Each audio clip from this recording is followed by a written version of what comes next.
afternoon, Florida Keys. Good afternoon, all y'all out there. This is Captain Matt Bellinger from Bamboo Trotters. What we're out doing is having some fun today out with Captain Greg Poland. We started in 220 feet of water today, wreck fishing. Got into Cobia on pinfish. We got on some schools, little itty-bitty blackfin tunas, possibly, maybe skipjacks, who knows, bonitas. Spotted dolphins. We ran into the bridges, did a little recon around the bridges trying to find maybe a tarpon. Didn't see anything of that going on. Had a killer lunch and fed some tarpon at Robbies. Then we ran into the backcountry, got into a lemon shark bite, and now we're headed back to the back a little further into the heart of the park. We're gonna go through popping corks, maybe even throw the fly and catch some trout. We did it all on the same day, same boat, same gear. Listen up, I come back. I'll be back in the morning. Till then, it's Captain Matt Bellinger from BambooTrotters.com. Telling you to get out on the water, go fish.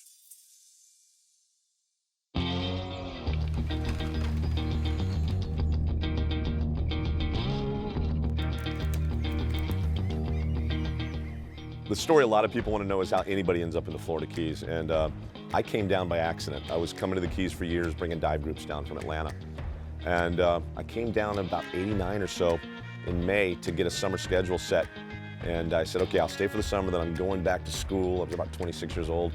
I'm going to go back to school, get a master's or something, and go save the world. September came, and I went, the master's can wait. I'm going to spend the rest of the winter here, and 29 years later, 30 years later, still sitting here in Islamorada.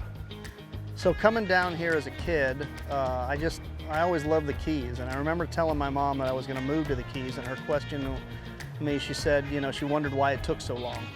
And I had a great job. I worked for the government, probably be retired by now, but I gave up fighting crime to fight fish. So I had this saltwater in my veins. I grew up fishing, and I also liked the harder part of it and the tournaments. I fished lots of tournaments here in the Keys, all out of this dock here. I mean, just such a great lifestyle. Saltwater in my veins.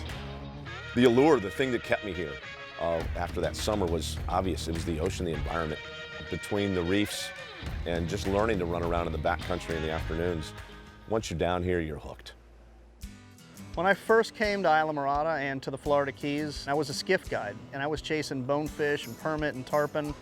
I quickly got into the fly fishing aspect of it. I love it. My biggest accomplishment is I guided the grand champion to the Del Brown Permit Fly Tournament, and we caught 6 permit on fly in 3 days of fishing. And the same year I was fortunate to win the Islamorada Sailfish Fly Tournament and did all right in the tarpon tournaments as well. I was more into the family fun or group fun or guys, let's go do some fishing, and the introduction to it. Happy as heck, taking people out, throwing popping corks, catching speckled sea trout, dipping chunks for mangrove snappers and for snook and whatever the backcountry, and shark fishing.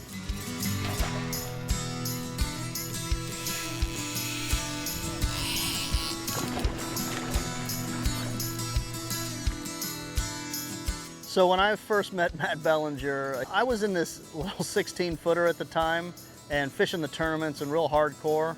And Matt was in a little larger boat that looked like kind of a bigger flats boat, but no platform. And I'm like, what is that? And it's this term, a bay boat. And I thought, that's never gonna work, you know? And well, now I own one. I think he saw the necessity of it and the flexibility that it added, because not every day is a skiff day, and not every client nowadays is a sight fishing kind of client that can do that or appreciate it. One day he called me up, he goes, I pulled the trigger and I bought a bay boat, and neither one of us had turned around since. Home base being here in Islamorada, it's the perfect scenario. We got the Atlantic Ocean on the other side of the bridge. We've got the Everglades National Park right over my shoulder, and then behind me the Gulf of Mexico. So we're sort of in that first spot where the Everglades, the Gulf, and the Atlantic all meet up right here. We've got a bunch of bridges which hold great tarpon fishing. Right offshore here we got some sail fishing. I run a 25 bay, and I just find that I'm always in the game. I can get out there and catch a sailfish in the morning and then run out to the backcountry and caught a snook in the afternoon. Years ago, a radio station down here offered me the job of doing fishing reports 3 times a day. And I'm always amazed when I call up Greg, or when Greg calls me, texts me in the morning, hey, we just jumped an early morning tarpon at the bridges. And then a half hour later, he sends me a picture of a 20-pound mutton snapper they caught out on one of the wrecks out here. And then an hour and a half later, hey, you're not gonna believe this, but we got a doubleheader sailfish on, and he sends me the picture.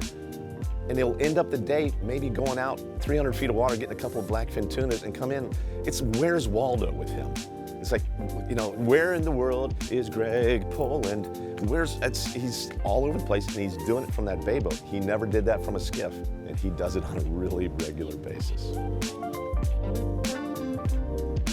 So Islamorada is the sport fishing capital of the world. You'll see the sign when you drive onto the island. And we're an hour and a half from Miami. We're a little over an hour from Key West, centrally located.